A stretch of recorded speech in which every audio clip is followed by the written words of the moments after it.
ఇక్కడ కనుక మనం ఈ వార్తలో చూసుకున్నట్లయితే చూడండి, ఇక్కడ ఏముందో హెడ్లైన్ చూద్దాం చూడండి.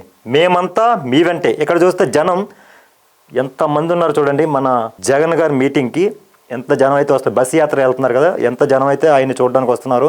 అభిమానులు అందరూ తరలి వస్తున్న జనం చూడండి ఇక్కడ ఎంతమంది ఉన్నారు. ఇక్కడ చూడండి YS Jagan, Andhra Pradesh present CM YS Jagan గారు ఇక్కడ ముస్లిం టోపీ పెట్టుకొని ఇక్కడ నమాజ్ అయితే చేస్తున్నారు. కదిర్లో జరిగిన ఇఫ్తార్ విందు కార్యక్రమంలో ముస్లిం సోదరులతో కలిసి ప్రార్థన చేస్తున్న సీఎం జగన్ ఇక్కడైతే మనకి ఈ ఫోటోలో కనపడుతుంది.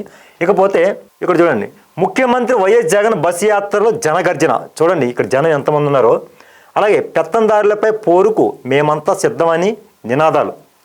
పోటెత్తిన ప్రజాభిమానం, ఇసుకేస్తే రాలనంతగా జనం, ఊరూర గజమాలతో ఘన స్వాగతం, మహిళా కూలీలతో సీఎం జగన్ మాట మంతి, సామాన్య జనంతో మాట కలిపి మమేకం, సీఎంతో మాట్లాడేందుకు పోటీ పడిన అక్కా చెల్లెమ్మలు, బస్సు వెంట పరుగులు తీసిన యువకులు. అంటే ఆయన బస్సు యాత్ర వెళ్తుంటే జనాలందరూ అక్కా చెల్లెలు కానీ లేదంటే యువకులు కానీ ఆ బస్సు వెంట పరిగెడుతున్నారంట. ఎందుకంటే మేము ఉన్నాము నీ వెంట అని చెప్పేసి అభిమానులు తరలి వస్తున్నారంట ఆయన చూడడానికి చూడండి.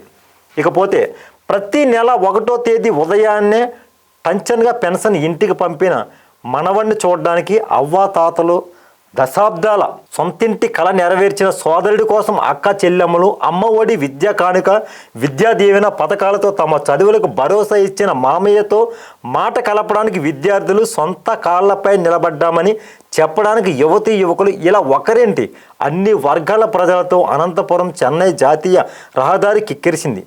ప్రియతమ నేత ముఖ్యమంత్రి వైఎస్ జగన్ను దగ్గర నుంచి చూడాలని, కరచాలనం చేయాలని, కుదిరితే మాట కలపాలని వేలాది మంది ప్రజలు పరితపించడం అడుగడుగున కనిపించింది. సీఎం సైతం ప్రజలతో అదే రీతిలో మమేకమయ్యారంట. చూడండి ఇక్కడ అయితే ప్రతి ఒక్కరు అంటే మాకు పింఛన్ ఇచ్చారని అవ్వాతాతలు, అమ్మ ఒడి వస్తుందని విద్యార్థులు, అంటే ప్రతి ఒక్కరూ ఎవరికైతే మంచి జరిగిందో ప్రతి ఒక్కరూ కూడా జగన్ చూడడానికి అంటే వీలైతే మాట కడపాలి, ఆయనతో ఒక సెల్ఫీ దిగాలి, ఆయన చూడాలి అని చెప్పేసి ఎంతోమంది అభిమానులు ఆయన బస్సు యాత్రలో వెళ్తుంటే తరలి వస్తున్న జనం అయితే ఇక్కడ మనకి చాలా క్లియర్గా కనపడుతుంది చూడండి.